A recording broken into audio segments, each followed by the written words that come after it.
and running on our bead shop group and on our on our bead shop page rather, or on our YouTube channel. It's great to see everybody. I think we're up and running. Yep, I see it. We're good, and we're up on the YouTube as well, I think. Let me see. Let me make sure. What's the matter? We're back to the square format, the cropped Oh, format. well, I'm not going to worry about that. No, I know. It's just interesting. All right, everybody. Let me make sure I can do this, and then you will have my full attention as everyone's jumping on. Okay, there we go. I see our live broadcast here. Okay, and I can see all y'all, and I think you guys can see me. Let me make sure I can see. I'm spinning here. I'm spinning. There we go. I think I can see everybody. Sorry, you guys. I just want to make sure this is how I can see you guys' comments. So sorry. I just need to make sure to pull you up on my social. On my social. And then we'll get started. We have such a great show for you today. I'm so excited. I'm Kate Richburg. I'm in front of the camera here at beadshop.com. We've got Brandwin behind the camera. And it looks like we've got Janice over on our YouTube channel. And it looks like we've got Geeta over on our Facebook page as beadshop.com doing our moderating. Well, thanks for all the love. I thought that since we are kind of doing kind of a deco-like piece today, I thought, I don't know, I put something silly, almost a turban in my hair.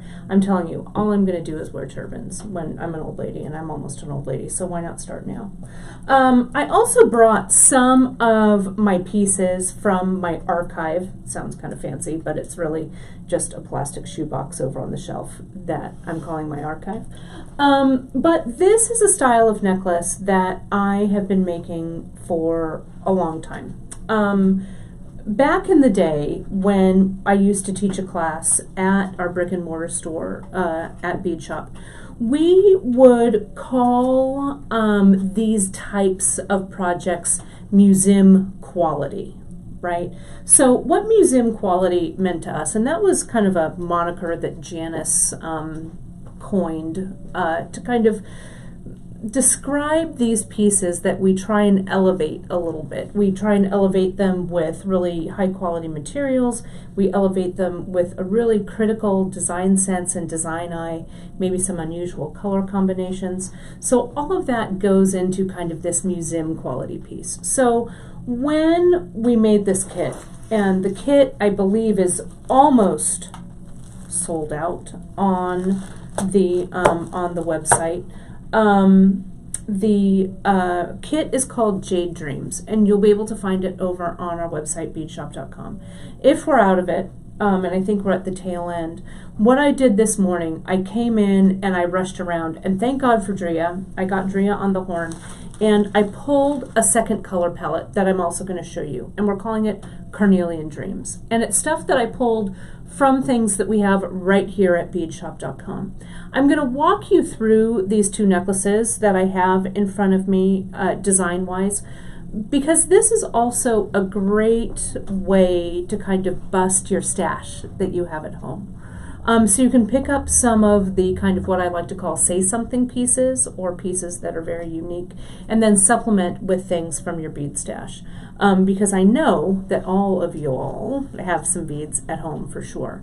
And I know that sometimes a big kit like this is not in your budget. Don't fret, you guys. More kits will be coming. I have a few more kits. I'm pointing behind the wall right over there where I keep my all of our pieces that we assemble for kits.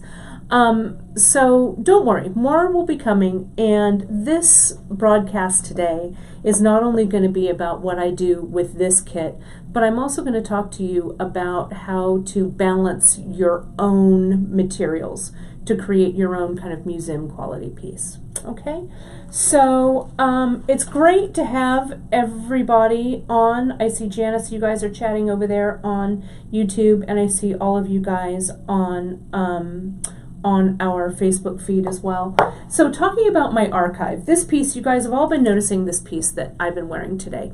Now, this is a piece that I made, I don't know, probably 20-something years ago. And my first love in the bead world were vintage German glass, German and Czech glass beads, and some Japanese glass. And back in the day, way back in the day, back in 92, 93,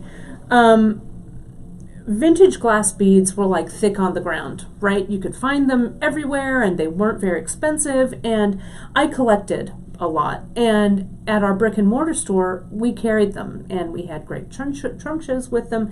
It was a whole lot of fun. So in my stash, still to this day, I have a lot of vintage glass, vintage pieces. So this is a piece, I seem to have a little bit of breakfast on my shirt here as well, but my necklace will cover it. I don't know if it's necklace or breakfast. It might be Alfred too, you never know. But the piece that I'm wearing is kind of a classic tassel design that I do. And you can see this tassel necklace here isn't a super lush tassel. It's a lampwork bead made by my friend Kim Ozabin way back in the day. You may remember Kim Ozabin and Leah Fairbanks, really wonderful lampworkers. They used to teach a lampwork class for us. It was great. This is a piece from Kim, and I use this as the focal point for my tassel. Okay, and so I just used a bunch of vintage glass and stuff like that. So that's how this guy was created. This one here was a piece. It has some of the mammoth ivory that the native Inuit peoples up in Alaska had the permit to harvest and make beads of this. It's the fossilized mammoth ivory. It's not new ivory. And for a while there, again, about 25 years ago, these types of beads were readily available, and a really good stand-in for, ivory, which we don't use. So these were great. A little more rare to find now, but this was a piece that also was made in that tassel way. And you can see I've got like one of our carved vintage vines. This piece also probably dates from the late 90s. And there's some little tassel legs. This just has 3 of them here, and then just some pieces here. They're very long. It's a very long piece, so I doubled it over. And then I've got one more to show you, and you can see how I've got, I think this is glass, I don't know, an old glass piece here.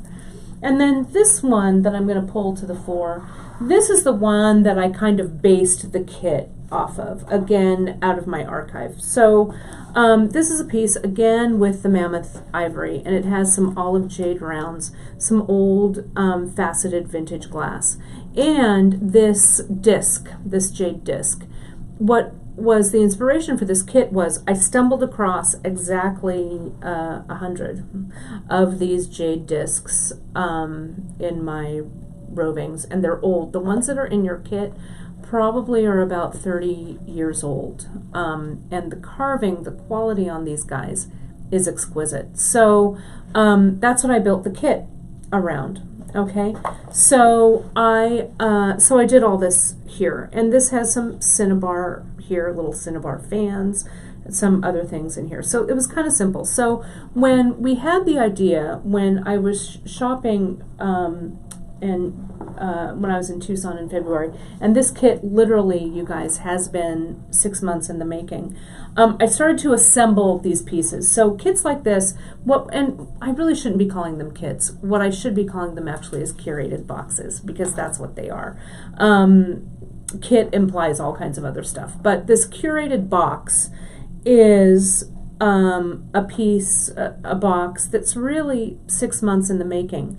Some of you may have picked up Janice's Homecoming curated box that we did last year. Again, that one, 6 months in the making for that one. So we do different mixes here at Bead Shop. I do some of Kate's bead mixes, which are just a little baggie full of stone beads or pearls or stuff like that. That takes a little less time to put together because, you know, we kind of go for like a color tone, and it's very kind of, you know, kind of a simpler mix.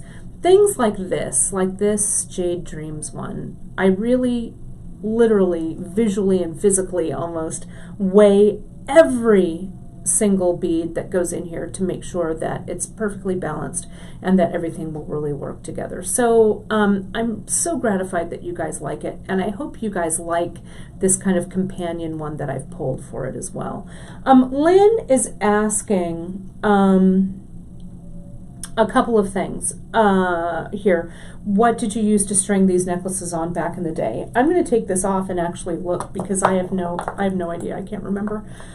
This one, and the way I know, so Brandon, let's move this, let's turn this train around so we can kind of see these up close. And as we're turning it around, I will address Nancy's question over here about Cinnabar and the safety of Cinnabar and stuff. The Cinnabar actually now is no longer, Cinnabar is kind of refers to the red paint that was made with Cinnabar the mineral, and now Cinnabar is not made the way it was back in the day. So they still call it Cinnabar. It's still red. Sometimes the beads are wood and coated with a paint. Sometimes they're resin and coated with a paint. But they are no longer, you know, that true Cinnabar there. So sorry, thanks for bearing with us. You don't want this to be hanging, Brandon. This has to be on the table. Sorry about that. Brandon had a little hiccup turning the camera around, but I think we're set. So that's the Cinnabar there. Okay, so again, this kind of compressed resin kind of thing that we have now, we still call them Cinnabar, but they're not like the Cinnabar pieces of old. So I want to first talk about the necklaces that I have here, and then we'll get to these two pieces here. So I'm going to move this back a little bit towards me. Okay. So this piece that I've got here, the one that I was wearing earlier, and Lynn was asking, what did I string them on? Well, the clue for these to think about to show what I strung them on is I first look at the clasp, okay? And the clasp here, you can see, is connected with a clamshell end tip. And I can also see that I knotted these, okay? So the knotting plus the clamshell to me equals nylon thread or Ceylon. So that's what I've strung that one on. And you can see this one here, the center of it, the centerpiece, no surprise there, is that I wire wrapped it. So can you see how my strands coming down, tapered down with the round bead? Then all of this here, these are little lampwork beads. I don't even remember who made those. I don't think that those were Kim's, though they might have been Kim Osabin, but I'm not sure. And see, this is all one long piece of wire. It's probably 20 gauge or 22 gauge that I did here. The lampwork bead is flanked by those little 4mm round beads here. And then I did a little wire wrap drop, and at the end of that wire wrap drop, I simply just folded the wire up to create the head pin. Okay, so that's how this is connected. Super simple, straightforward, strung on nylon, this centerpiece connected and strung on as a necklace. Okay, so these other ones, a little more technical, but not super, kind of the same way. This one from my archive, again, kind of the same way. This I dealt down here. I strung this on soft flex here. Okay, and the soft flex you can see is I used a wire guard here to connect Can you guys see that? And then there's a crimp cover, probably a couple of crimp covers here, a large hole bead, a cap, and then my tassel legs come down, okay? And those are all connected. I think what I did was I had 4 strands, crimped them here, and cut 1 strand away. Then I did some wire wrapping. This is 24 gauge up here. This round piece has a hole in it, so I just put a head pin through. You guys can kind of see that. A little bit of dust on this necklace. Let me wipe that away with my finger. And how that just comes through, the head pin, and then wire wrapped. The reverse up here with the loop. And then it's just strung. And let's look at the clasp and see what I did. This is an old vintage clasp, vintage glass here. You guys may remember, some of you, way back in the day, my buddy Jess from Jess Imports.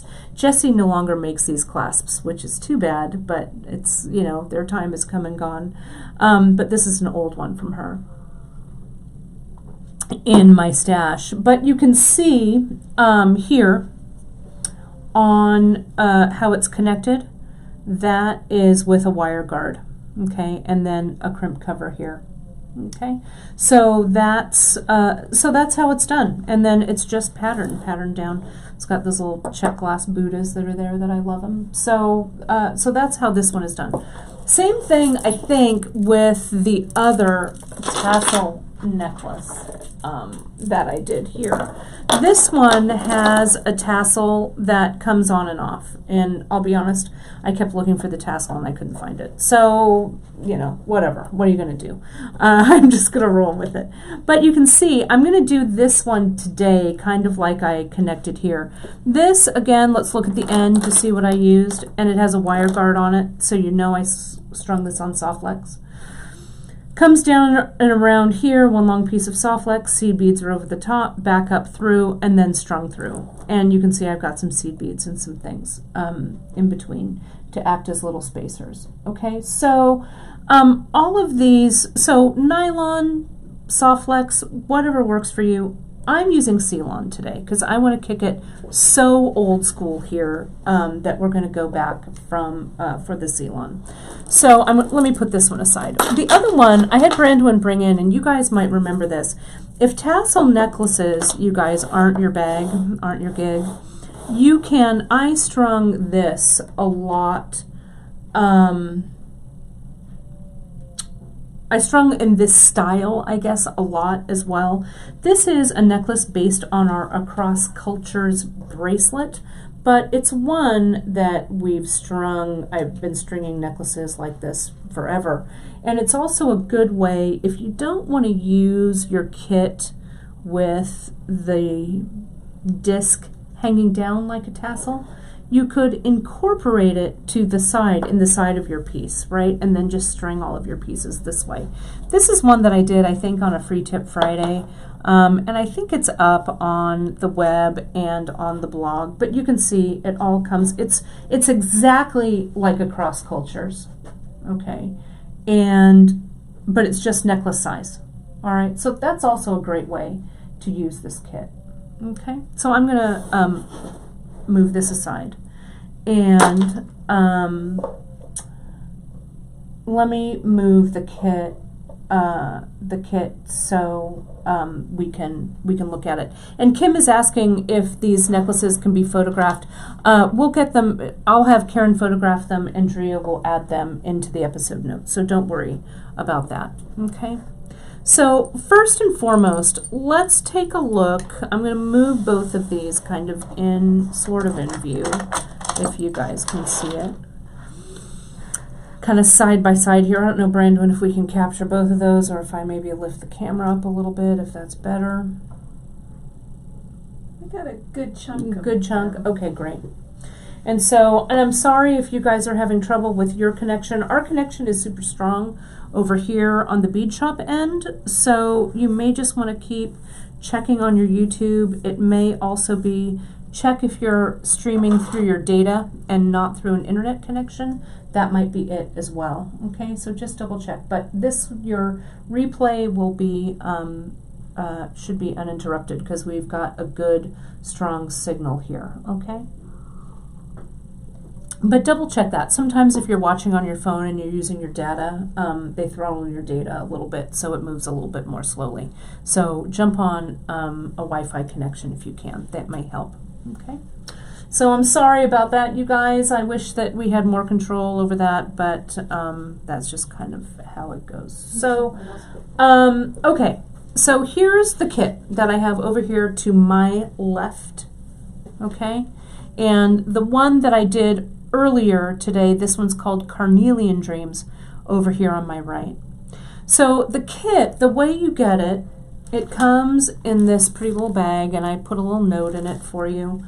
And the kit comes all in these, let me open it up here. I'm just going to kind of weigh this here. Everything comes in a little baggie like this, okay? And we've kind of sorted it out for you, and then you're going to take them out and kind of play with them and look at them and, you know, admire them and that kind of thing, okay? So I'm going to put this back in the baggie, and let's look at some of its parts over here. Go back in there, Kit. Okay. So what's in here? Let me tell you. So when I pulled the ingredients together for this kit, and Janice, after I got some of the main ingredients over when I went to Tucson, she and I kind of plotted and continued to plan together what we were going to put in this. So Janice's eye is also on this as well. But you've got kind of a variety of materials here. So when you start to create a necklace like this, a museum quality necklace, most of the time, I find a starting point, okay? And my starting point could be anything. It could be a color, like this cinnabar, right? It could be a centerpiece, like this jade, carved jade piece here. It could be a button like this. Isn't this peach, this check glass? I just adore it. So identify your starting point, okay? And then start to build your palette, I guess, around it. So what I did, I'm going to move these and these out of the way. What I did actually last year, probably around this time, I found these two beads, right? So this kit has actually almost been a year in the making.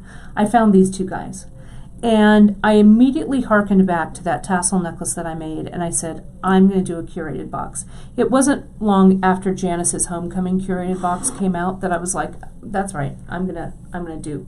Right, and Gita, Eagle Eye Gita, yes, this disc, the jade disc, was a part of that trunk show that we did. I sold a few at the trunk show, and then I went and I grabbed a few more. I had exactly 100 left. So good, Eagle Eye Gita. So those of you who grabbed it in that Vintage Finds trunk show I did online, that's the self-same one. So I found these guys here. And then I started to think about a color palette. And so I really wanted to incorporate, like, these fans, and I'm still on the hunt for these. Maybe we'll find them again someday. But cinnabar is just not in vogue anymore. I mean, it took us 6 months to source these cinnabar diamonds here. But I really wanted to throw some cinnabar in. So we found these great cinnabar diamonds, which are great. And then these enamel cloisonne diamonds as well that really scream vintage. These are just so vintage. And these, again, also are old stock. They're not new stock, okay? And then when I was in Tucson, I was looking for a green color palette. And so I love rutilated beads, rutilated quartz or tourmalated beads. These are green rutilated quartz here, and they're faceted. I call them little pillows, little pillow rectangles, right? These were so good. And I found them in these squares, and I also found them in these faceted ovals. So that I knew needed to go into the kit. And then I found these rounds, these guys here and these guys here. These are kind of a quartz, just a large, what we call a coin. They look a little bit like moss agate, but I don't think they are. They're just kind of a general agate coin. Pretty big. They're 18 millimeters. They're pretty big here. Then I also found, and they didn't have many, which is why your kit has 5 of them, but I had to have them. They scream, again, they scream vintage. These tiny little round mother of pearl faceted babies right here. So this really told me, and then also these mother of pearl, these larger faceted rectangles. So these told me I didn't have an unlimited quantity of these guys. So the kit gets 4 of them, and I'm choosing to use them in the tassel, though you could use them in the body of the piece as well. But I'm going to use mine in my tassel. Okay. And I've got 4 of these. I'm going to put that little extra baby up there by the button. Okay. I also found this green jade or olive jade little spacer, which I think a spacer shape also really screams vintage. So I pulled these. I think you get about 8 of these. So some of them are going in the tassel, and some of them are going up here in the piece here. Okay. Then, you guys, I found, it was just, they were so ridiculous. I loved them so much. It's these right here. These are little agates. I'm calling them a mustard agate mix. They're 4 millimeter faceted. The quality on these 4 millimeter faceted agates were so amaze, all right? And the quality, the holes aren't chipped, and these strands, I don't know, would have been $1 billion on their own. So but I loved them, and I loved this mustard color with this palette. So I've got some, so you get some of those. And you also get, these are just like, they're just like a red, dyed red stone. But I played around with them. They seem really super color fast. And so we've got those as well. And so those are, I think, delicious. And then I just pulled some just simple, straightforward beads. We've got an 8/0 in, that's an 8/0 just regular red. We've got this matte ivory 8/0. We've got, I had to throw in an O bead. So I have the metallic mix O beads. You get some of those guys. And we needed a small seed bead. We needed an 11/0. So everyone loves Picasso, including me. So this is the 4517. This, I think it's the tan Picasso. And it's just gorgeous. But an 11/0, I think, is pretty critical for this design. Okay, and you can see I poured some of them together in this mix, in this bowl, so I could just see how they all work together, and I think that they are delightful. So that's the walkthrough of the kit. Okay, so that's what you're going to get. Or the curated box. I keep calling it a kit, you guys, but it's not a kit. It's a box. It's a jumping off point for you and your inspiration. Okay, I need to really watch myself.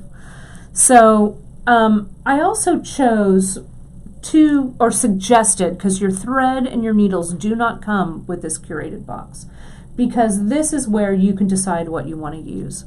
So I pulled 2 colors that I loved. This is fine weight Ceylon, because I'll tell you why I chose the fine in a minute. But this is the latte, which I love. The latte looks great, right, with it. I like my thread to have a contrast. If you don't love your thread to have a contrast, get something that's more green. We have fine weight in everything, right? So check out a color that you like. But I also wanted a color that was a color that really was a pop of color. So I chose Venetian Red, and that's the one I'm actually going to be using today. Okay, so so that's what I've got there. Okay, the mix that I made for you. Oh, and I forgot to show you these guys. I'm sorry. These are, we don't carry these guys either. This is the beige rondelle, the 3x5 millimeter. They're check glass, and look at how perfectly they go with that peach. It's not really peach, it's kind of a gold flower button. They call that color camel, I think. And I think it's beautiful. It adds a little bit of softness to it. Okay, so so that's what comes in your kit. All right, let me just very briefly walk you through through the one I made today. And again, bless Dria's beady little heart, because as I walked in the office this morning, early morning, I texted her and I said, "Girl, you ready? You ready for me?" And she was like, "Yep, I'm ready." So she picked up what I was throwing down. So thanks to Drea, we've got this listed. This is all on the blog already, and it's been linked, so you can just jump over and get those links. So what I've got here, I'm going to start at the bottom, because this is also, I literally paletted this in about 15 minutes because time was of the essence. But I do feel, and maybe you guys can relate to this, that I do some of my best work under pressure, right? Because you have to make some decisions, and you have to have a really critical eye. I can't hem and haw and that kind of thing,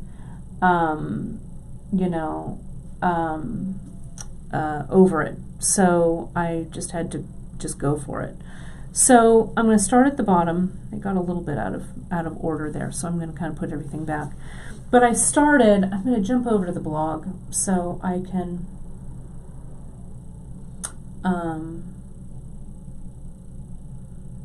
do this here.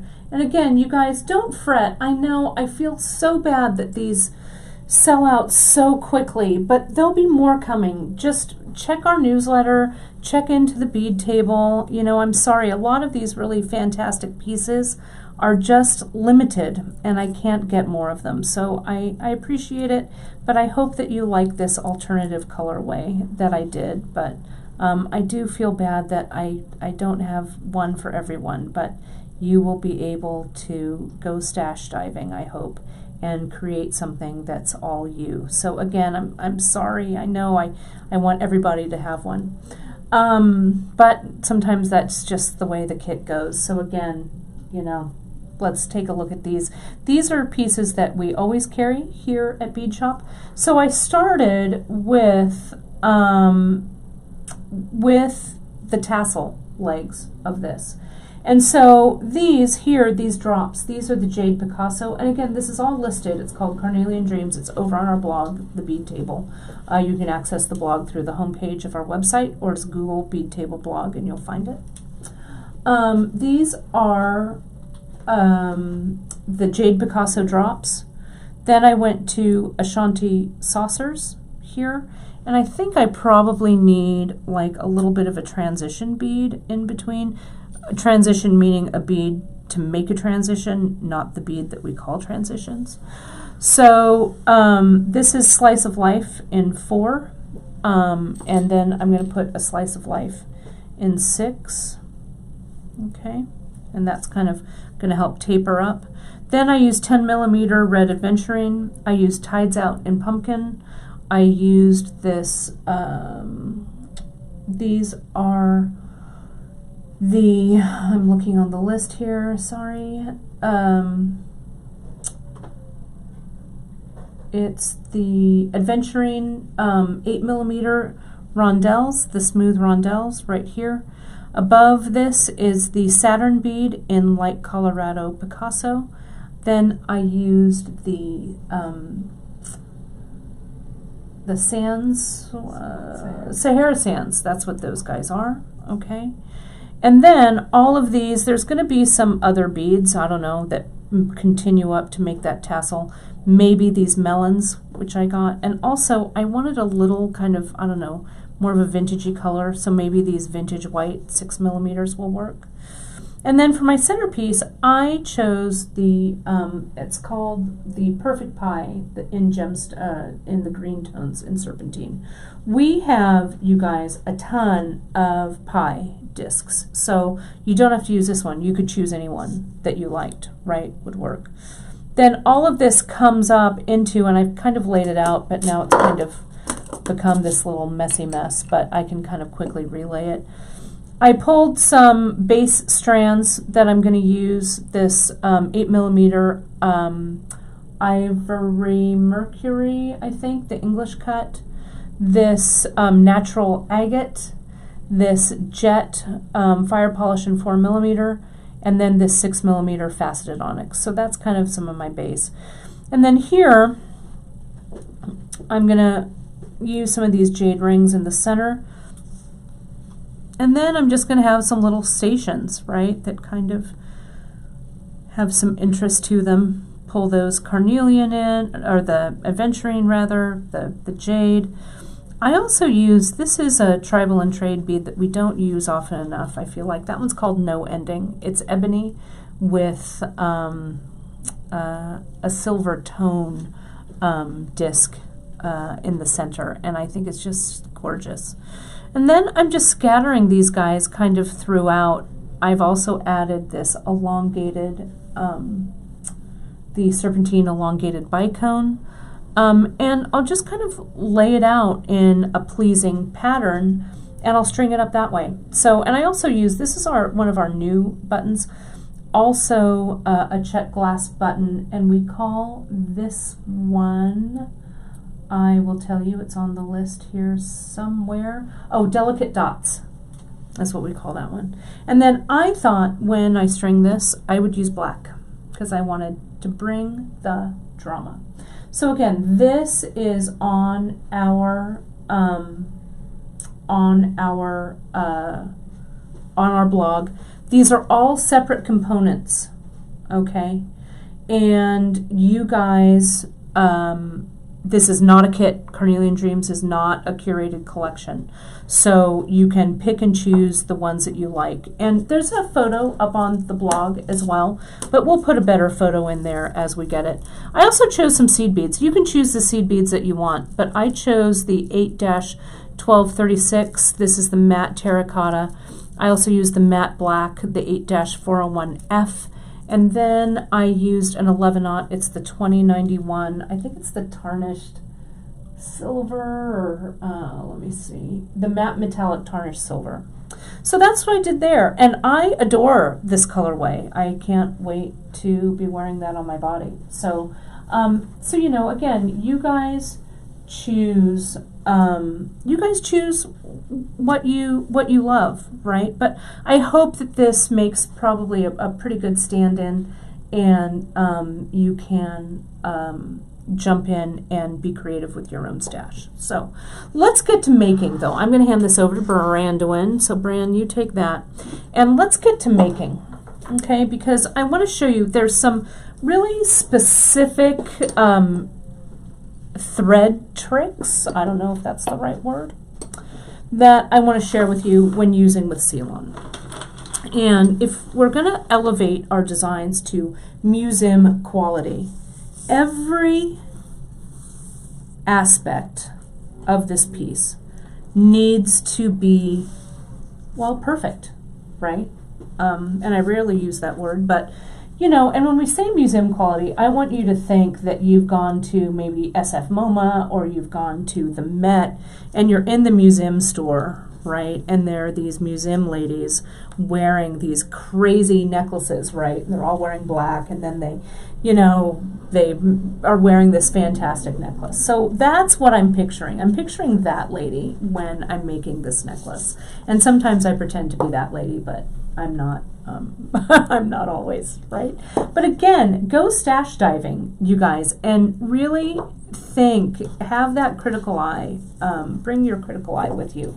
And, you know, something like this, a palette, you know, is not created overnight, though sometimes it is in the morning before a broadcast. But, you know, you can kind of play around with your stash and supplement from there. So what I've done, here's my Venetian red Ceylon, okay? And I have cut, let me get my tape measure out.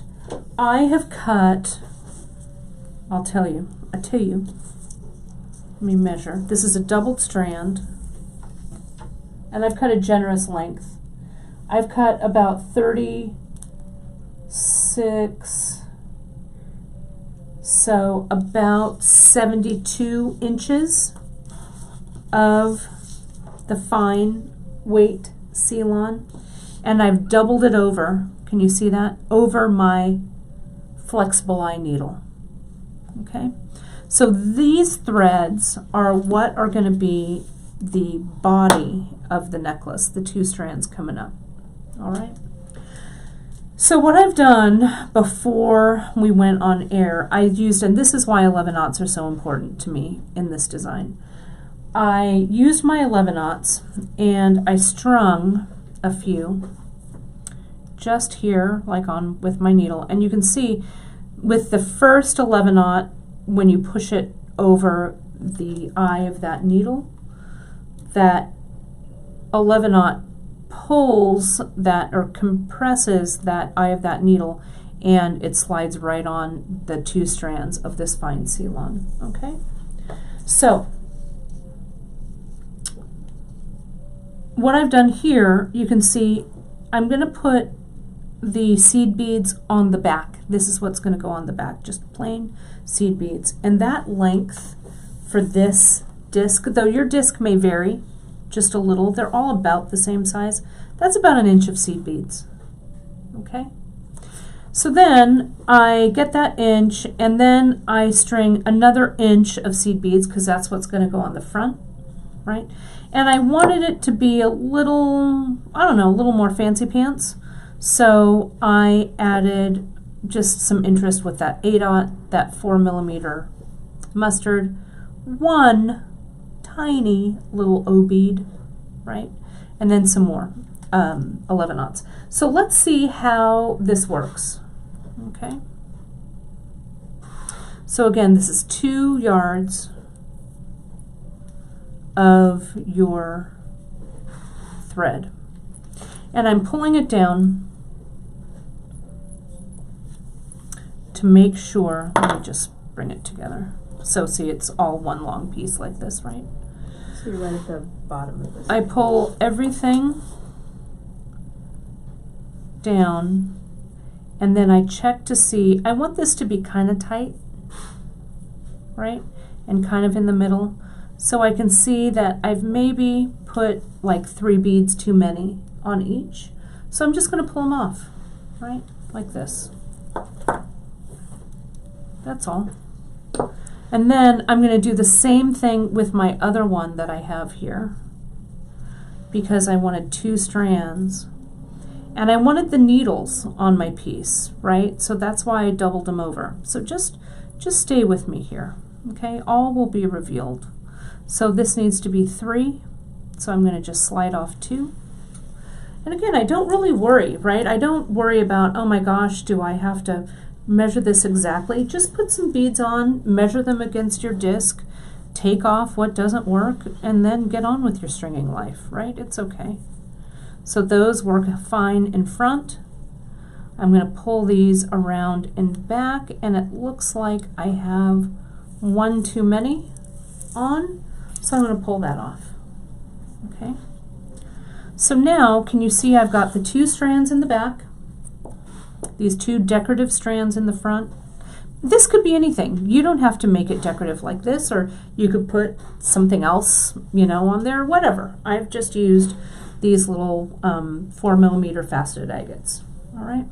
So can you see how my tails are over here and my big necklace strands are over here? I don't even need these super long tails, so I want to conserve a little more thread. So I'm going to pull this down a little bit more so these tails aren't so long. Okay. I'm going to put them back together. I'm going to make sure I don't want them crossed, though you could certainly twist these or whatever if you wanted. You know, you do you. That's our moniker over here at beadshop.com. Now, can you see the tails are not very long? Maybe, I don't know, 4 inches about. Okay. Now I'm going to tie all of these together in a knot. I'm going to try and make sure that they're even. And what I do is I pinch. I'm going to tie all these knots. And Beth, I strung pretty far down the thread. Again, see, there's not many. This is about, maybe that's about 4 or 5 inches of tail here. And then I put these guys here. Okay. Now I'm going to just pull it around in a loop, and I'm going to pull everything through, okay? And just walk it down. It's like one gigantic pearl knot.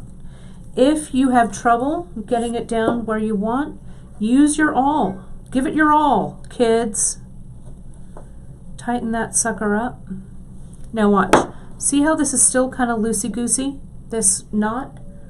All you need to do, you guys, grab your threads on both sides, give it a gentle tug, and see how that knot will come right down where you want it. Now, it's kind of, I'm going to have Brandon get really close into this knot because I want you guys to see this, how I kind of fix this. I just do this automatically. See how the knot isn't, I have a couple of little places there that might be sticking up with the knot. Not really, not a lot, but I do this kind of automatically almost. And I'm going to do this with my chains. I come in and I give each little strand a tug. And if I tug on each little strand very carefully, there, that one really went in, I can compact that knot down. See that? Nice and smooth the knot is. Okay. So these strands, you've got some strands here.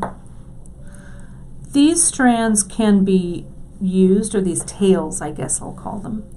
The tails can be used, or they can be cut away, right? You could bring them back down and have some tassels come down the front of your piece.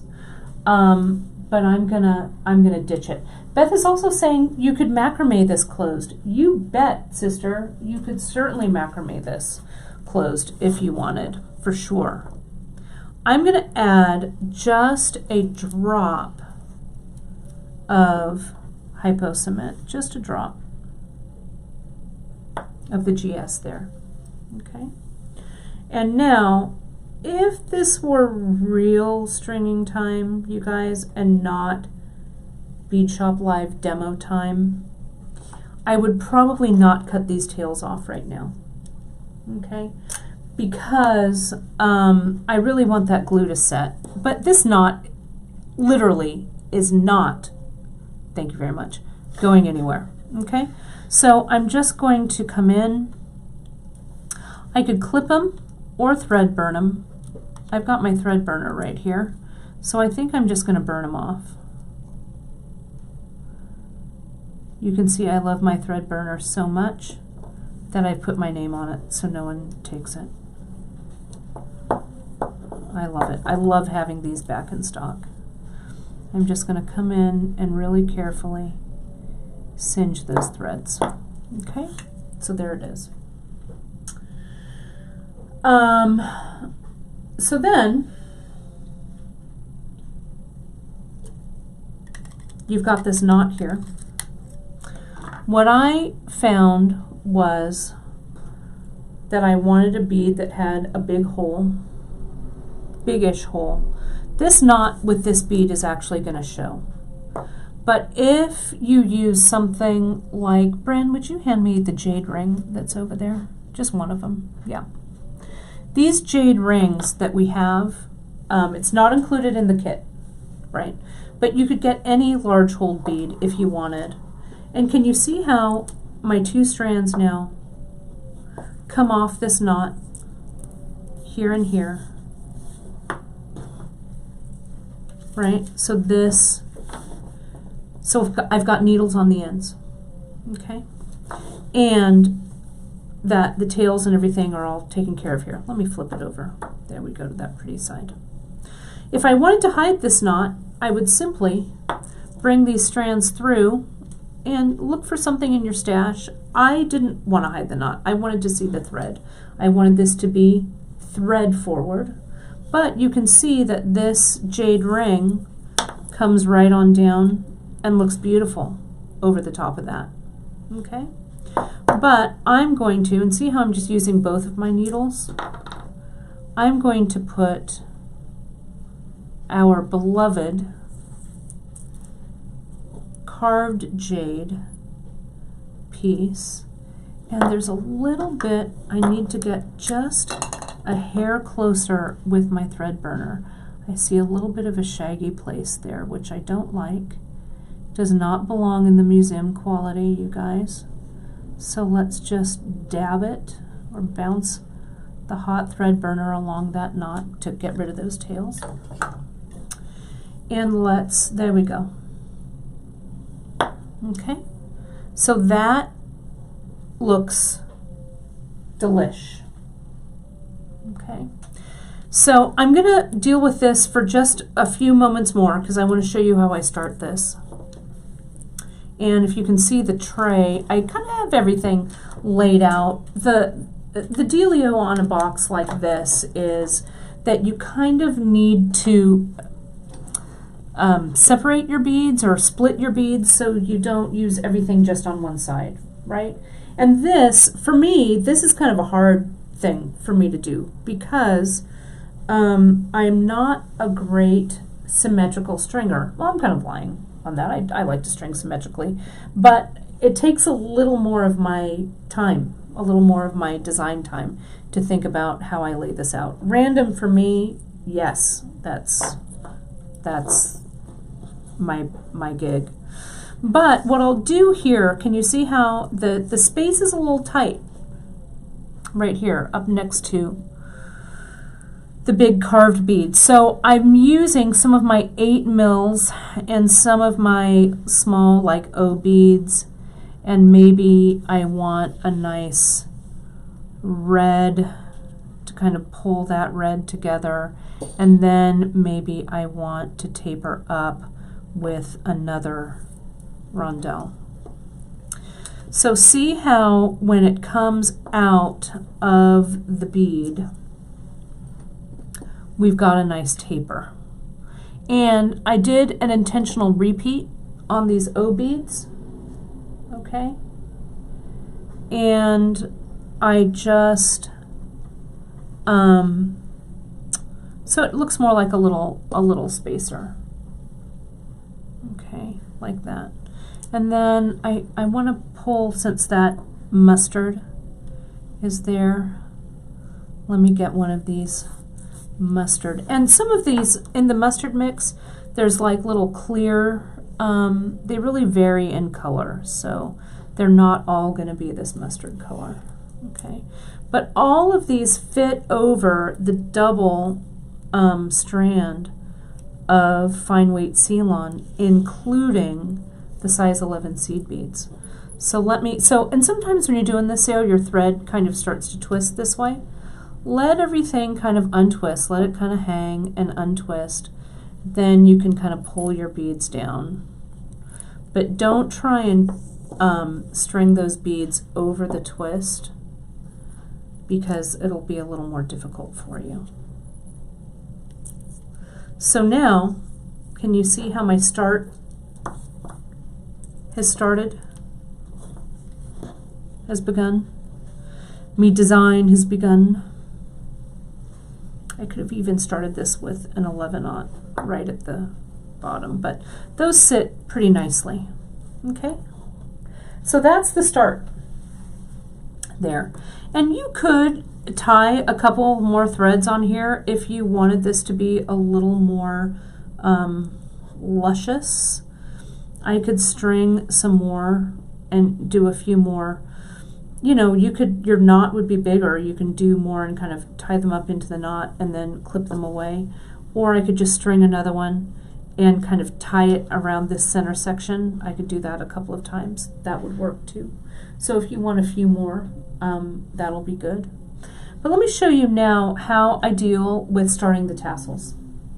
Okay, so I have cut 2 more lengths of Venetian red Ceylon, okay? And I'll tell you the length right now.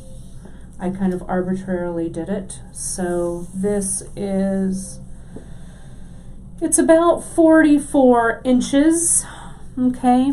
And I made nice little stiff ends, thread needles on the ends, using Zap glue. I put my Zap glue on my baggie, squirt some out, extrude some out, put my thread right in the middle of that bunch of Zap and pull it through like that and set it aside. And then it cures in hardly any time at all, and then you're ready to go.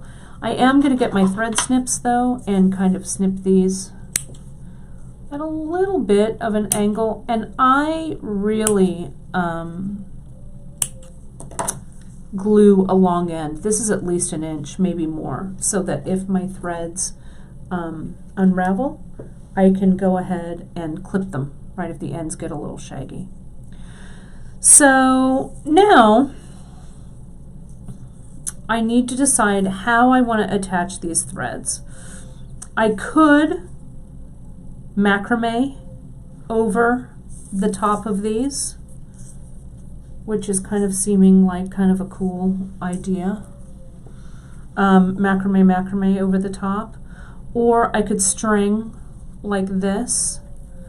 I've kind of had this crazy idea. What a surprise in the middle of a broadcast. Kate has a crazy idea. God forbid. Can you hand me another, just another tray, Bran? I think we have an empty one up there. Yeah, doesn't have to be pretty. I just want to go and I'm going to cut some Venetian red. I don't know how much. Maybe, I think they might all be in the drawer maybe next 20 inches. Oh, I've got one in the drawer.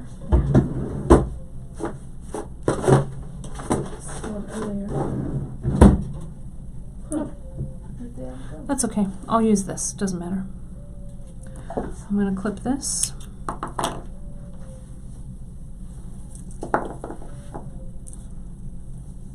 And clip this.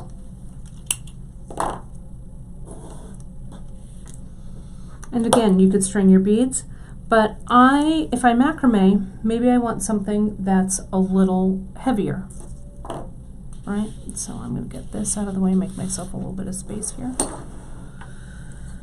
These are the 2 strands that I cut from my tassels.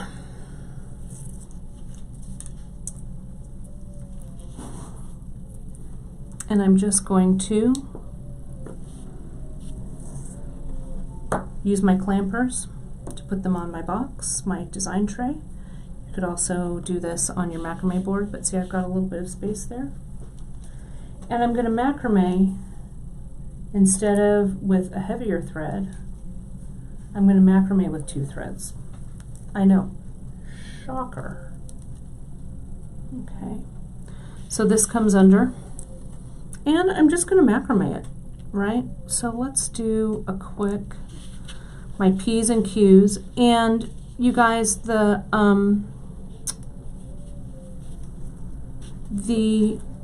macrame flat stitch that I'm doing here, it's the square knot, 2 half hitches tied on opposite ends.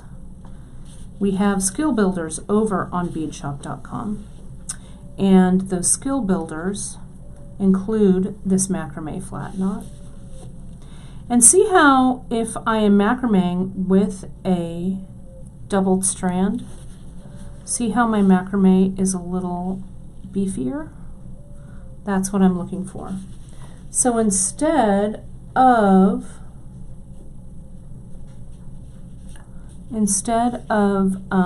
popping up to a regular Ceylon, I can just hold 2 strands together. But you could also do this in a contrasting thread. If red isn't your bag, you could do this in 0.4 millimeter CKC, Chinese knotting cord, or you know, any of the threads. You could even do this in the 0.5 millimeter leather if you wanted to add a little touch of leather, that 0.5 millimeter mahogany, distressed mahogany leather that we carry might look great. The distressed basil, or if we're across the pond, basil, right? That would look amazing.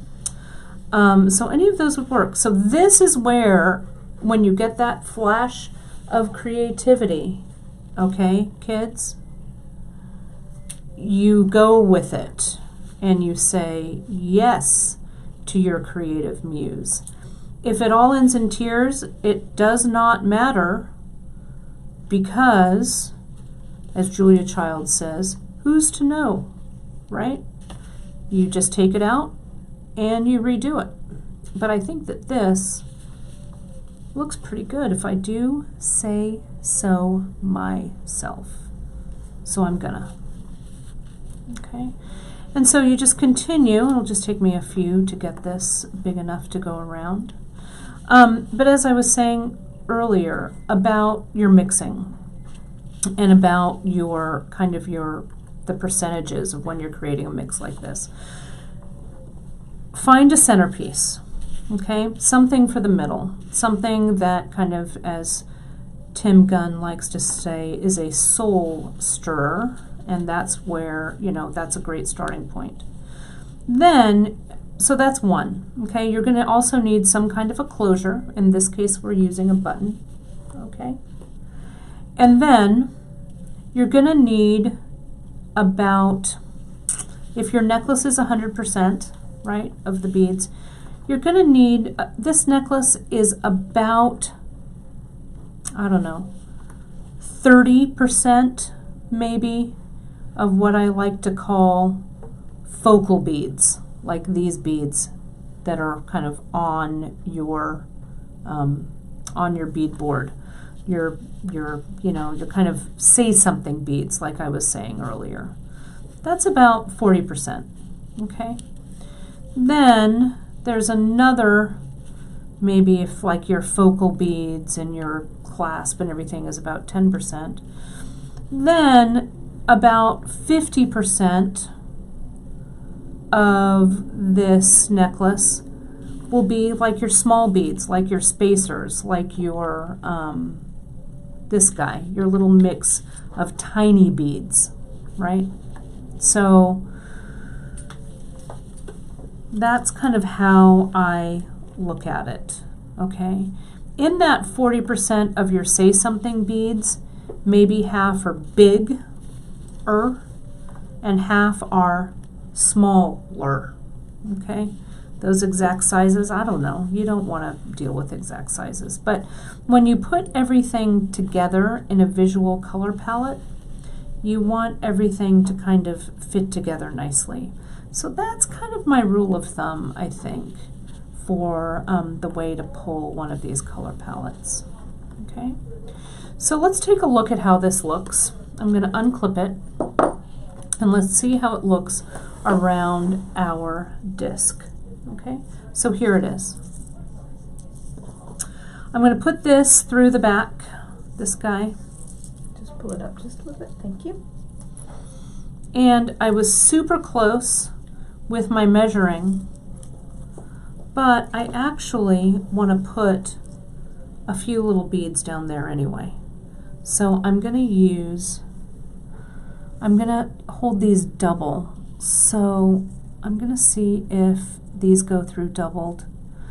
The glue makes them a little stiffer, so I'm going to put that on. I don't know if this hole is big enough, but it might be.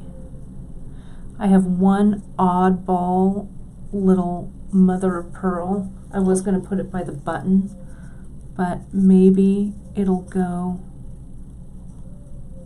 through this one. Oh, I see it. I see it there. Can I pull it? No. Nope, it's not meant to be. That's okay. I'm going to put that red one on. And then maybe a couple of O beads. One.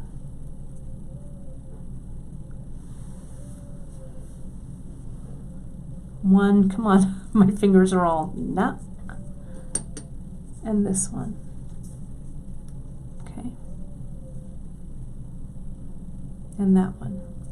Let's pull these up. I just want to see how it looks. Okay, I like the looks of that. I could bring this down around, but I think I want to end it. I want to end it all right there. But I don't want those knots to be in front. So I'm going to put these on the back. I'm going to turn this around. I'm going to turn this train around.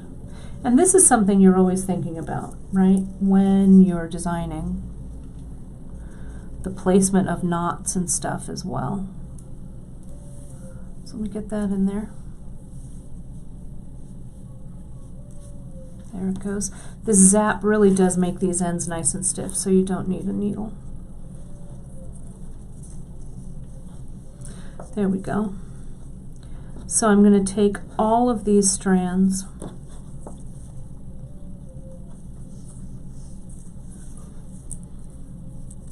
and I'm going to see how this sits.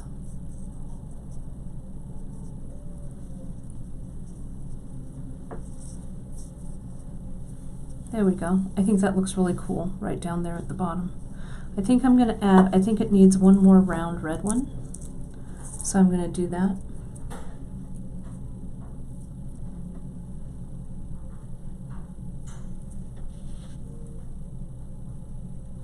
And this one.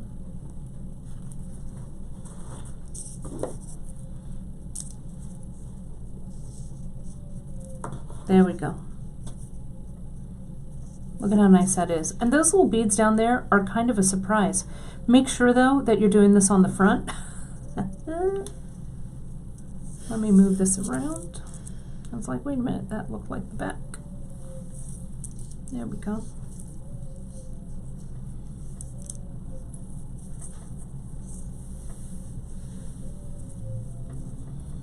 Looks like a nice little surprise right there. I like it. Now I'm going to tie that same knot here with all these strands. See my ending strands, the strands I was macrameing with, I'm just going to tie them into the knot. That's how I'm going to end it. I'm going to bring it around. Again, I could continue to macrame a little bit if I wanted, but this top, or this bottom knot, will match or echo visually the knot up at the top. Here's that knot. Now don't tighten it up quite yet, and I'll come in. I'll divide and conquer here like this. Bam. Tighten it up. And remember, each one of these strands I give a little tug to. Okay?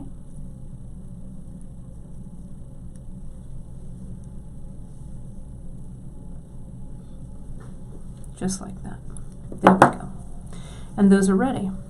Now again, if you wanted to cover that knot, you could use a big hole bead like this. Again, this one doesn't come in the kit, but you could put a bead that has a large hole.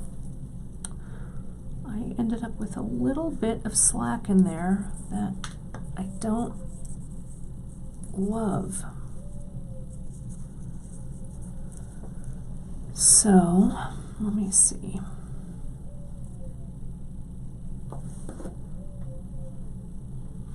Let me give it a little. If it's not right, see how I'm working this knot with my fingers and my needle nose plier. You just give it a little wiggle. That's okay, you know. See how when you wiggle that knot, it loosens it up. I'm not over in the corner weeping by the seed beads. I'm taking the future of this necklace in my own hands and undoing this knot because it just It's not quite perfect. So let me take that out. Undo, redo, take two. It's the beauty of a live broadcast. You get to see my feet of clay and how I fix things. It needs just a hair, one more. So what I can do, don't get everything in a tangle, Richburg. There we go.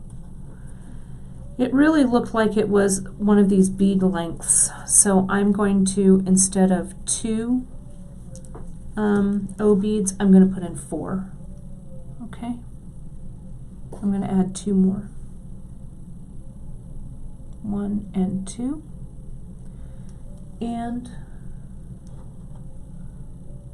put this one back on. Okay? This is going to come together again.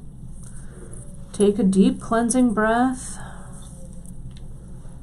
Visualize knotting success. And that looks even better with those 4. Bring it all around. See how I kind of stroke the thread, flatten it down so it's nice and flat and even. Wrap it around your finger. If you can't quite, sometimes, you know, my fingers don't want to do it, don't want to get in there. You can use your chain nose pliers to bring all those threads through the knot. There we go. And as Emily does, uses her awl to get this nice and tight. Walk your threads up where you want it to be. There's a little bit of space there, but the knot is still real loose, so you can kind of get it where you want it to be.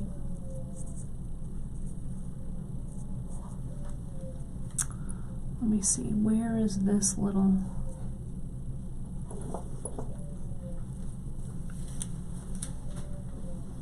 Slow and steady wins the race with knotting, so don't even stress about it.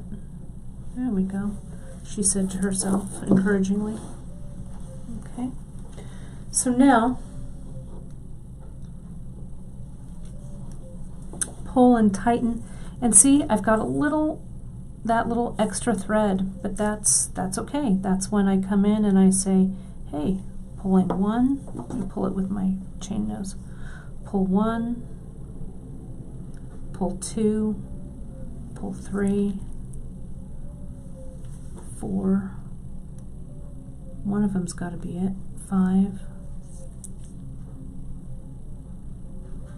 6, 7, and 8. There we go, and see how that space has all been taken up with that knot. Okay, beautiful. And again, see, no space there now. Doesn't that look better? Aren't you glad we came in and we fixed that? So now here's this piece. Now this, let me tell you, I didn't even really plan this that much, but if you wanted more tassel legs, the interior or the exterior of what I was macrameing with could have given me more tassel legs down here. I meant for these to be cut off, so I didn't make them that long. But you know, this could be a much more luscious tassel. So let me take out these extra legs.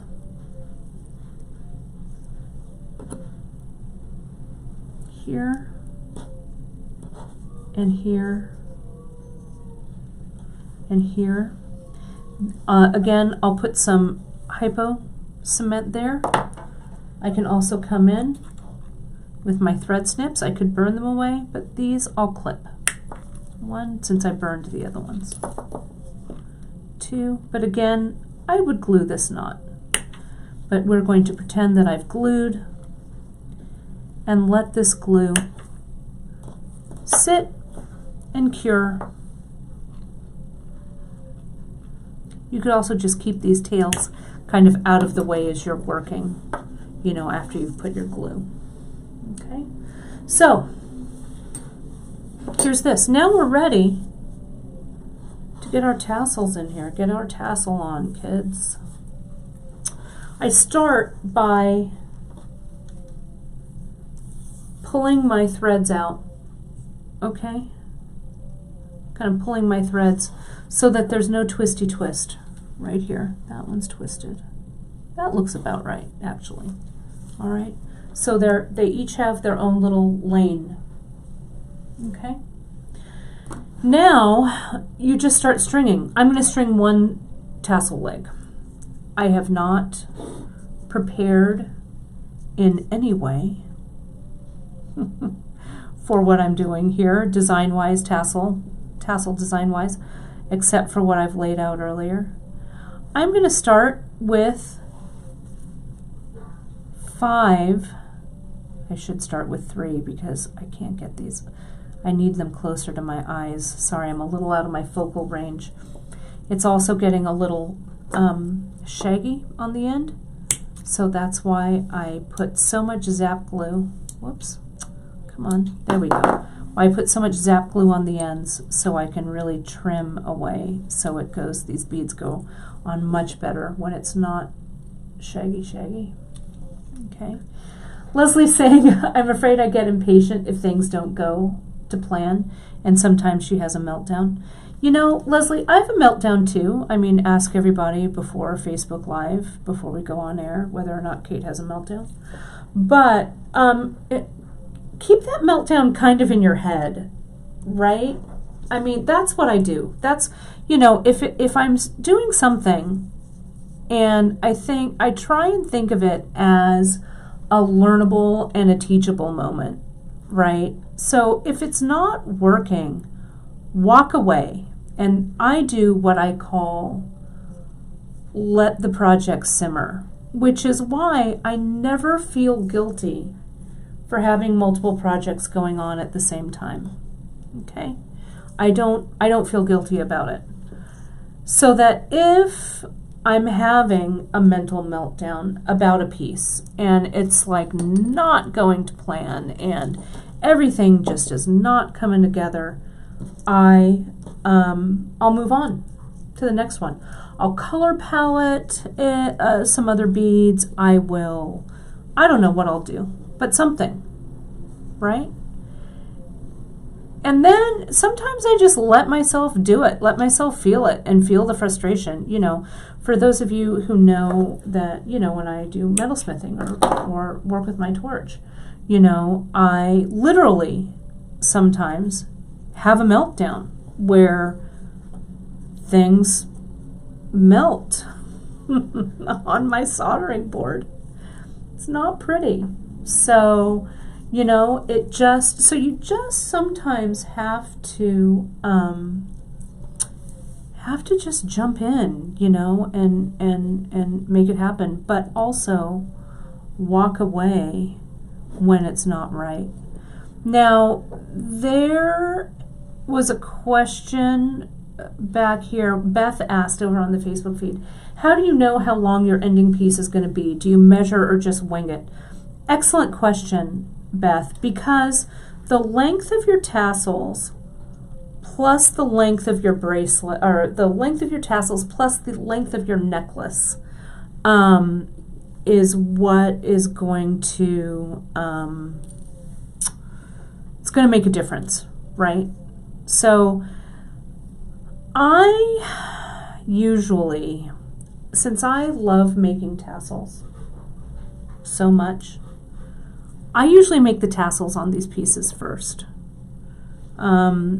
Because sometimes I like to make these tassels a little obscenely long, right? Like I'll make the tassels like 5 or 6 or 7 inches long because I like drama in my jewelry. Okay. And that way also it allows you to figure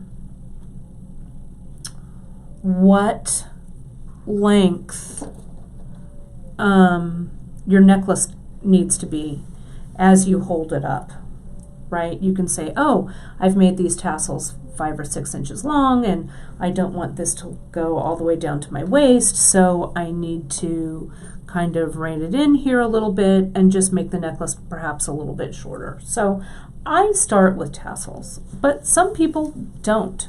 They start with not tassels. They start with the necklace portion. So now I'm going to start putting on my Say Something beads with these tassels. And I'm going to make these tassels all symmetrical. Okay? And yeah, you know, just like Faye was saying over on the Facebook feed, feel your feelings, kids. Who cares? Have a meltdown, especially if you're by yourself. Sometimes it feels good to kind of just, right? There's that meme that goes around. I think it was from Dangerous Liaison when Glenn Close loses it right at the end of the movie, and she's just throwing things off of her vanity table, and just, you know, the powder is flying everywhere and stuff. You know what? Do it, kids. Especially if you're by yourself. Your neighbor might think you're a nutter butter, but you know, whatever. Who cares? Feel them. That's what I say. So you can see this tassel leg, and I kind of laid it out a little bit earlier. You saw that I kind of laid it out, but I didn't lay out all of these little spacers and stuff, right? So just throw them in as needed, right? You don't line up your, well, maybe you do. I don't know. Maybe you're a better cook than I am. But, you know, some people, you know, they do that kind of, I don't know, mise en scène or whatever, right? When you're cooking. It's kind of the same thing here. I lay out the big stuff, and then I throw the little beads in here, kind of like a spice, right? I don't know. I must be hungry. I've had a lot of cooking references today. Where is this hole? There it is. All right. Okay. There we go. And then I've given you a lot of O beads, so you can be super generous. But again, when you get the kit, what I want to say, have them, you know, divide them in half is what I'm trying to say, so that you don't run out of spacers for your next thing. Now I'm trying to decide here if I want to end with the white at the bottom or the round. I think I'm going to end with the round, I think. So let me add another little soupçon of red. Mise en place. Thank you, Sharon. Mise en place. That's what it is. I'm going to get this through, put this guy in. And this is where that little O bead really does its job. I love, Faye, how you say, I've created lots of blue air when frustrated with the process of creating. I'm going to use that phrase, blue air. That is perfect. Now you can see I've run the bits of red throughout, and I'll make all of these tassels the same. And I'm going to end it the way I had it laid out. I had that I would end with the white, but I think I'm going to end these all with the blue.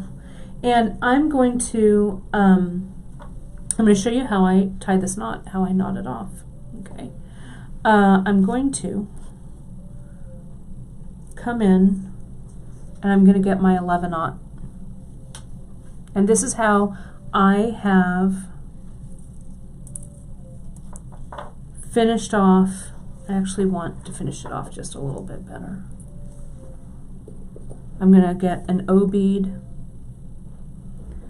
I'm going to finish it off with, I'm going to taper it down. That one, that A-dot, that ivory bone colored A-dot. And that tiny 11 knot. Okay? And if you guys on Facebook are still having issues with Facebook, I think Facebook sometimes throttles our feed. Jump on over to our YouTube feed over at beadshop.com. You guys will find it pretty well over here. The photo is a lot I think the definition is a little higher too. I think that Facebook sometimes, again, compresses a little bit. So it just depends. Depends on where you are, depends on what's happening. But see here, so Brandon's going to get super tight. I am. And see how I've ended it, there's my 11/0. All right, now all I do is I come in and I make a loop. I go through once. I go through twice.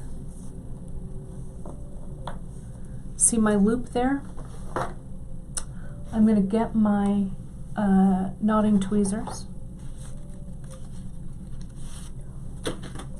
Check it. I grab right here, one leg inside the knot, one leg outside. Kind of hold it right under that 11/0. Just hold it lightly so I can let the thread come through. But remember, I've gone through twice. This knot is doubled, so it gives me a nice fat knot. See how it just wants to kind of go in a little figure 8, so let it and push it up against that 11/0. Okay. Now, Geeta's saying over on the Facebook feed, you could just make a picot, a little 3-drop picot, and pull it back up through up here. You could do that too, for sure, for sure, for sure. I am a little bit more about being thread forward in this design. So I'm going to add a drop of hypo. And then I'm going to come in, you could clip it right up against the knot, but this is the caveat. If you do this, and I have necklaces that have been finished off this way for 20 years. They'll last forever. But they will only last if you wait 24 hours, and I'm not kidding. Let this knot sit undisturbed. Then you can come in and you can clip right there, and that's it. Okay? But for now, I'm not going to do that. I'm going to come and I'm going to clip just slightly below, and I'm going to leave that piece of thread there. Okay? So I will continue to string these.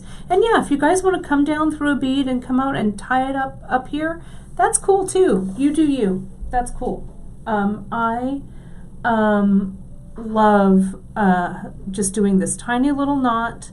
It looks like a little seed bead, and it served me well these many, many, many, many years.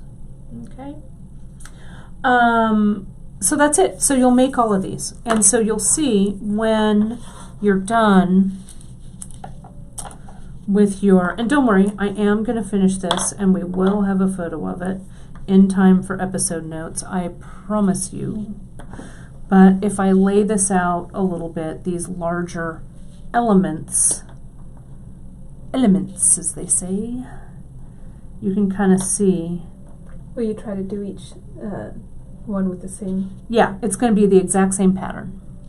It's going to be a symmetrical tassel, not asymmetrical.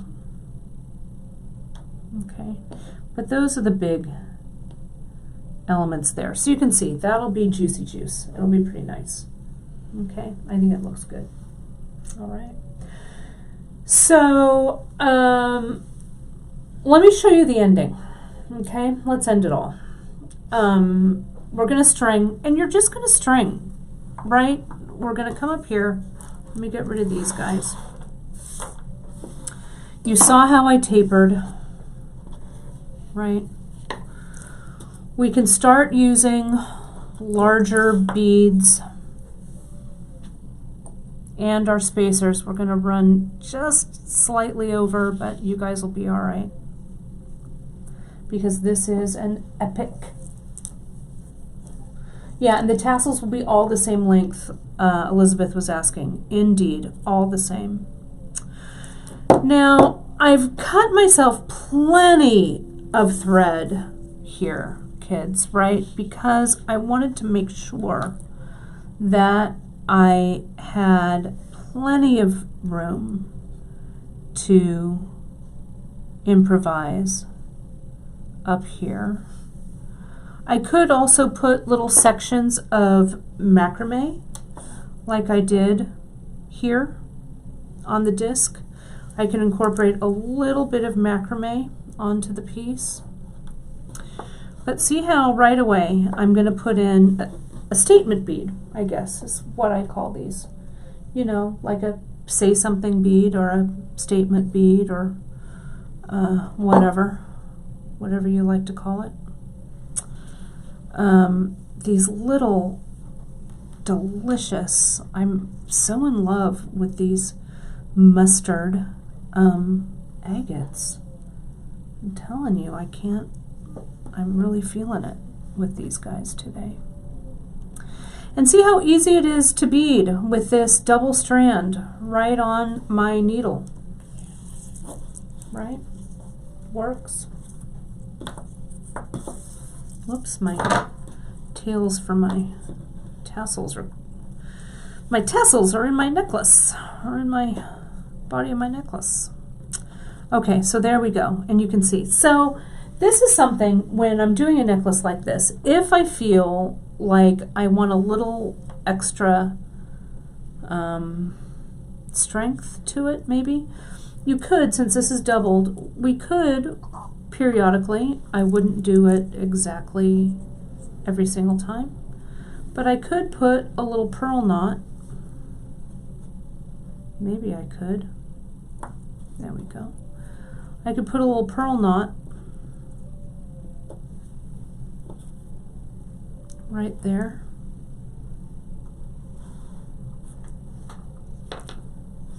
Okay, so I've got a little knot there. And just periodically, right, through the body of the piece. I could do this also in the tassel legs. So if you do have a break, and this is a doubled strand, so if one strand breaks, your second strand will probably hold until you notice it. But it just adds a little touch of vintage because it's a knot on thread. And see that, just that sassy little knot right there, right? Just works. Then this comes down.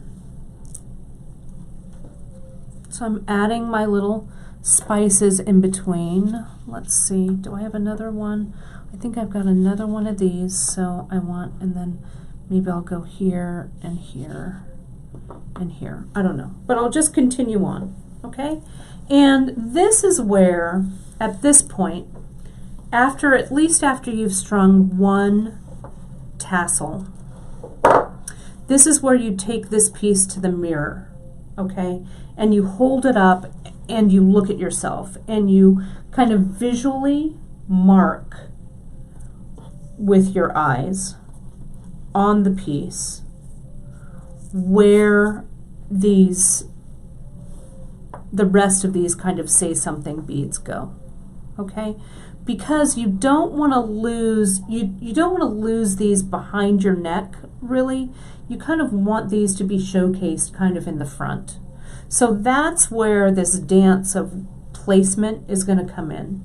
So make sure and tie everything off, make sure everything is secure. Take a breath or two before you do this. Take it over to your studio mirror, your bathroom mirror, or when a friend is over or your partner is home or whatever, and have them hold it up, or you can kind of hold it up yourself, right? You can use a clamper or something to kind of do that. And then just visually check it. And I'll show you when we have the camera back up front, I'll put this on me, okay? And I'll show you where I would have this sit, all right? And so where you kind of need to put these showcase beads, okay? But I want to show you how I would close this, okay? And this won't take long. Hang in there with me, okay? But I'm going to put this aside because I don't want to screw up my sample piece. But I'm going to make a little mini right here for you guys to look at, okay? And I'm going to put a couple of needles on. Fran, can you get me out a couple of those? A couple of them needles, please. flexible eye. Yeah, the flexible eye needles, and we're going to pretend that this is the end. We're going to end it all right here. And may I have some tape too? Yeah. There's one. So this is the end of our necklace. Needle. Thank you, thank you. And I will go grab you some tape. Yeah, some tape. The end of our necklace over here. Okay. And you want to end, I mean, we've cut 2 yards of thread, so you've got plenty of thread, right? So you're going to end with at least, where's my tape measure? Did it fall on the ground? It sure did. Here it is. You get it? You want to end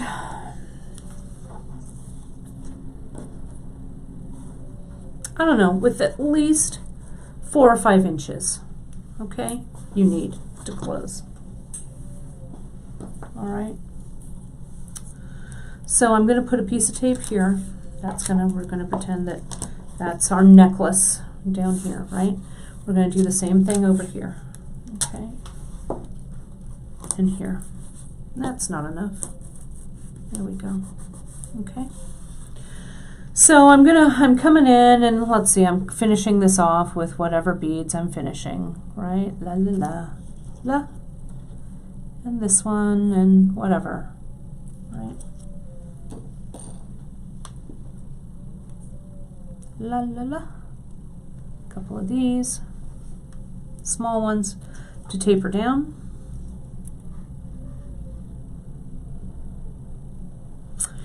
And then I'll do the same thing over here.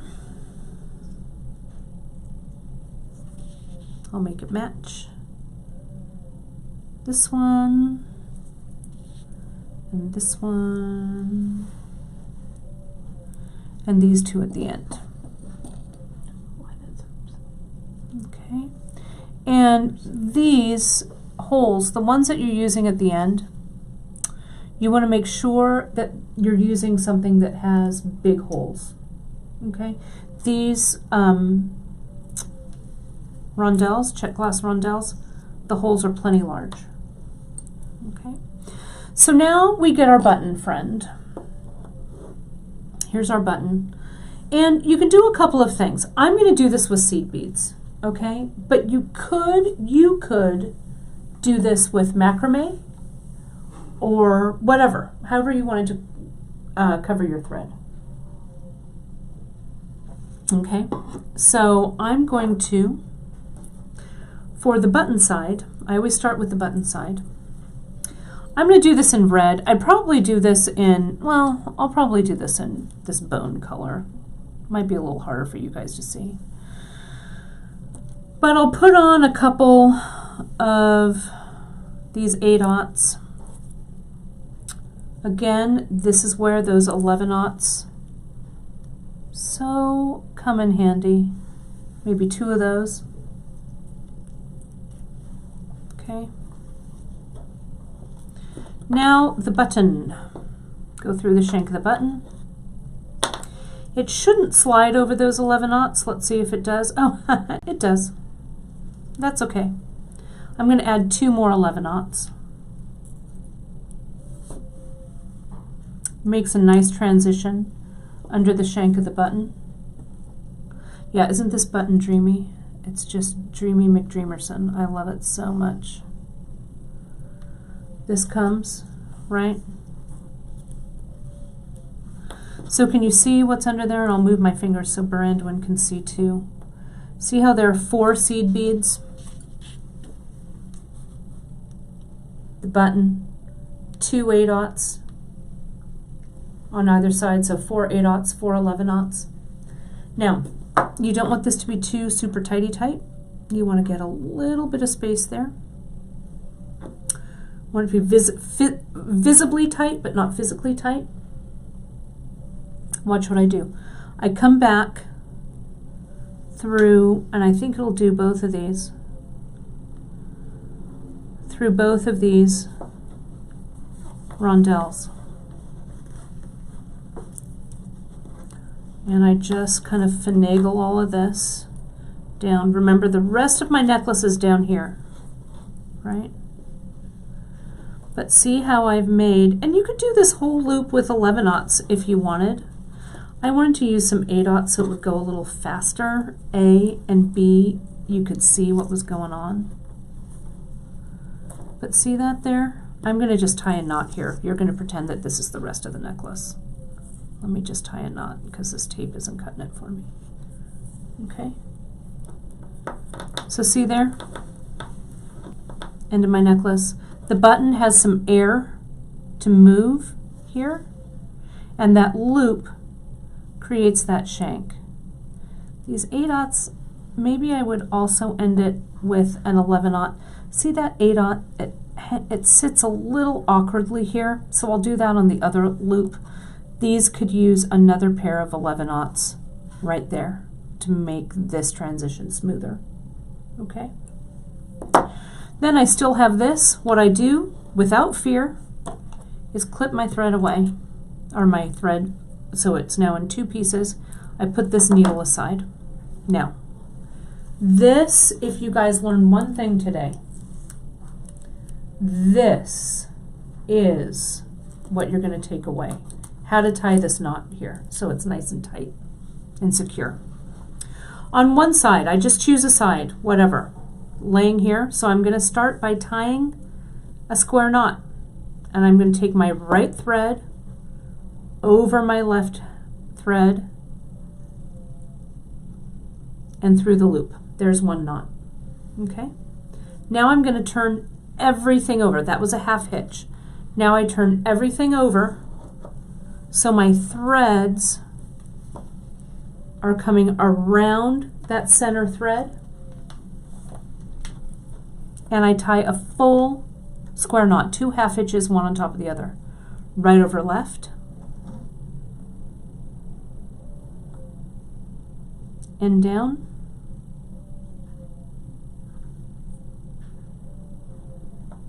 left over right, and down. Nice and tight. What do I do with that knot? What do I do next? Yes, hypo, GS hypo. That little stick of the cement gets right in there. I flip it, whoops, I flip it over. I put a little more on the back. And again, how long do I let that knot sit before I cut those tails off? 24 hours, that's right. I want it to sit overnight. This thread, the glue, really has to soak into this nylon thread and set. Once that glue is cured, I can come in and use my thread burner or my thread snips. Okay? And then I can cut that away. So here's my one end. Then here's the other, right? So I'm just gonna do a loop. I'm gonna put on a couple of 11/0, then a bunch of 8/0. I might make this whole thing 11, but you could do this 8, whatever. I'm gonna try and do this fast.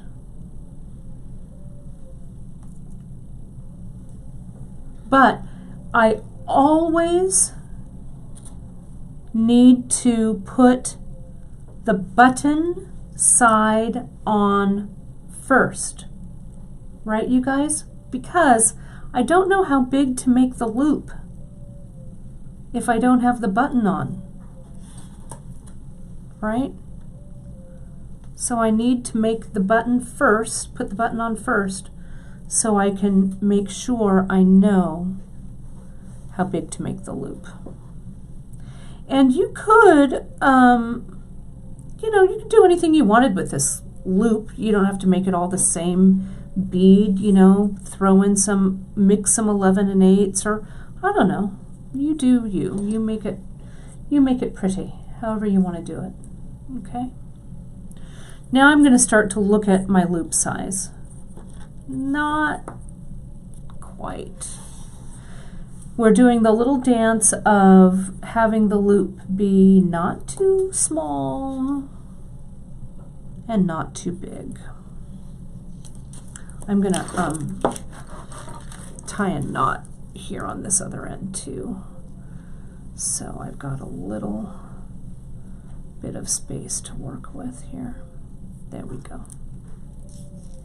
Okay, so here's this.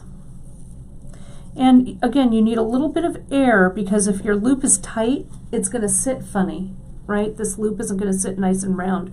It's going to sit all wonky. And you kind of bring it around and you make sure, I think I need like one more bead, one more 8/0 on there. Okay. Then I'm going to end with 2 11/0. And you'll see, that's the mistake I did on that other loop. You'll see that when I bring the loop together and kind of wiggle it around to give it some air, see how those 11/0 taper in? So it makes it so nice and clean. Okay. Check one more time so you don't end up weeping in the corner. There we go. See how nicely that fits right over? Snug enough so it slides on, not too snug. So it's, you know, it's a pain to get over the bead, or not too loose that the button, and not too loose that the button's going to fall out. Okay. We want to Goldilocks that sucker, so it's just right. Now I go back through my 2 rondelles. You can reserve a couple of rondelles. I could even go back through if I wanted. See how it really wants to go back through that spacer too, that green serpentine saucer. So I just let it, right? And what do? I make that half hitch and full square knot. So let's do it. Half hitch, right over left, and down. Turn it over, okay? And do the full square knot. This looks like a little guy running. Little guy running away. Right over left, and left over right. I can hear the message machine going off. Are one of you guys calling me? I'm not answering the phone right now. Now I add a little bit of hypo there, flip it, hypo it. That's it. That's all she wrote. So let me see if I can get this pin back in the hypo. Okay, and you can see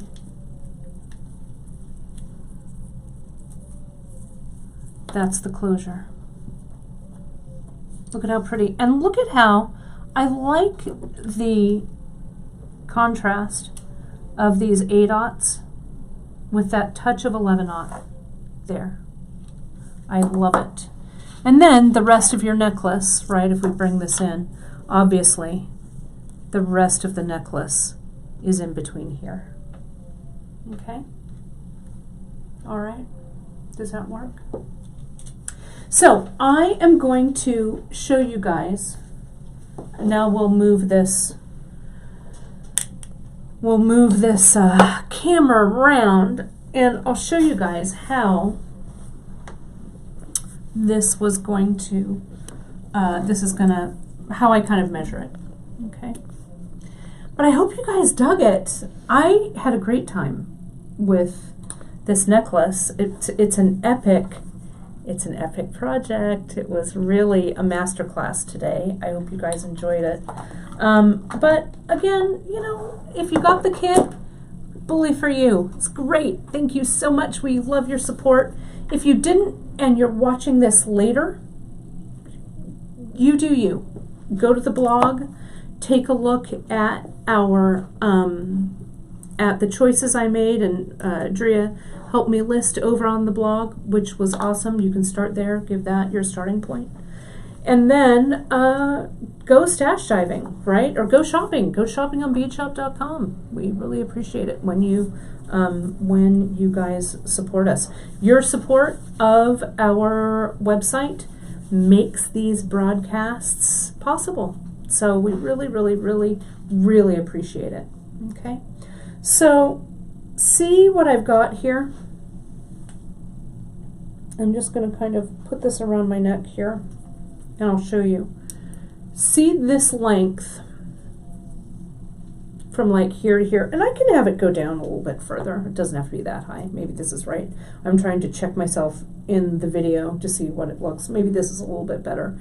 But I would go to the mirror and I'd really look and see what, I'm going to take this thing off my head. Sorry, I can't take it anymore. There we go. All right. Let my hair down. There we are. Then I would really see what's going on here, and I'd see how many of these kind of showcase beads I want to do, all right? Because remember, this clasp that you made right here, right? This already is a couple of inches. It's like 2 inches or something here, right? So you think that you have a lot of space here, but you can also, I've got plenty of thread, I can also pull it a little bit lower like this and make it a little bit longer. Sometimes I like doing that as well. So you've got a little more showcase room here as well. So it just depends. You just need to figure out what works for you here. If I were making this necklace this long, and this probably will be kind of super long like this, I guess, because I've got plenty of beads. Let me give you a measurement, okay? I will tell you. I tell you. It's on the floor. Hang on. I got it.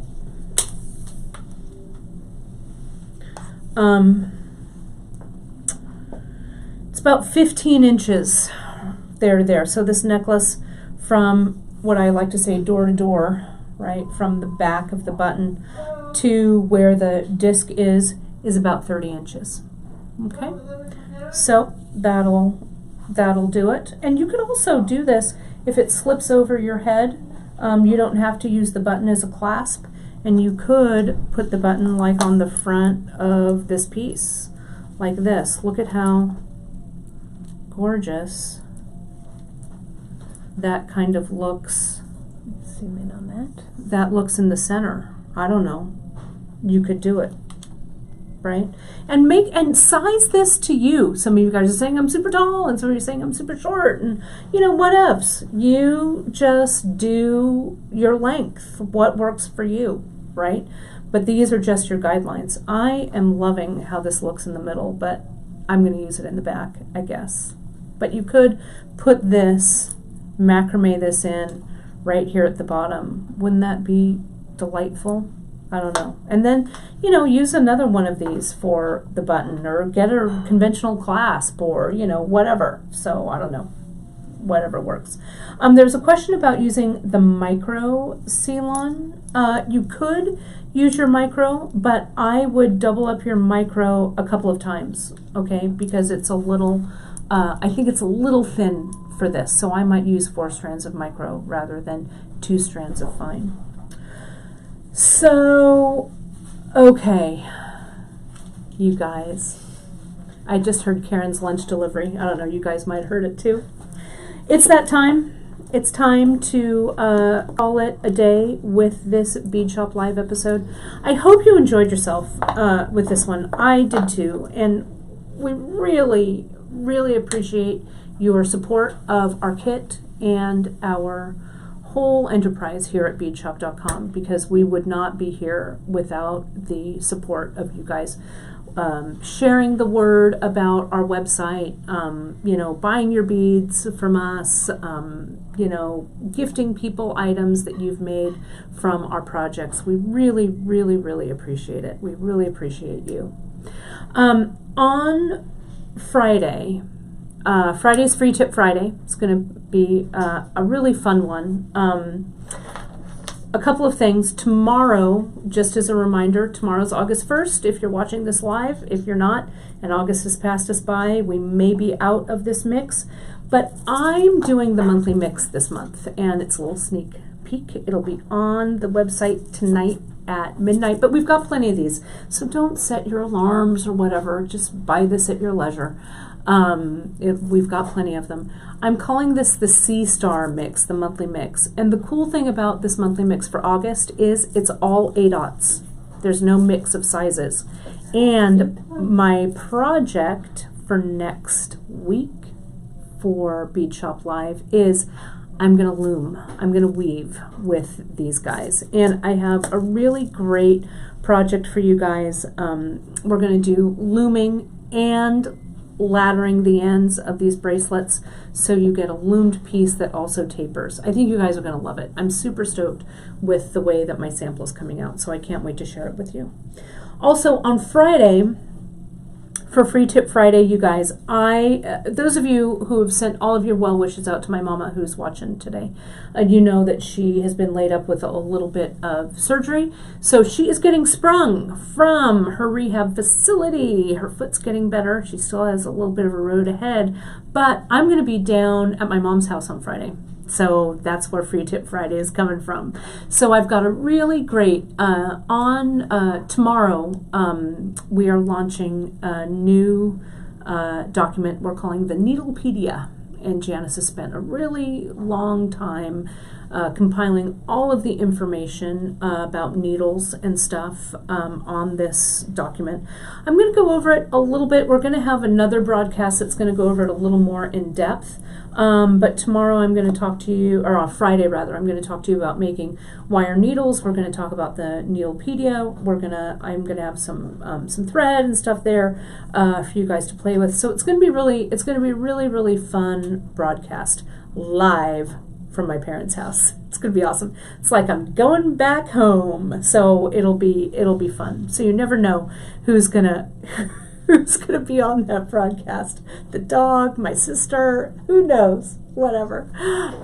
So Free Tip Friday, live from my mama's house. But again, you guys, thank you so much for joining me today. I hope that you're gaining some inspiration for your own museum quality pieces. Thank you so much to the whole team here. We really pulled together to pull all of these kits together. Cara stayed late with me last night to make sure everything was bagged and perfect, and Janice just wrote everything up, and so it's a real team effort behind when we do these curated boxes for you. So thank you.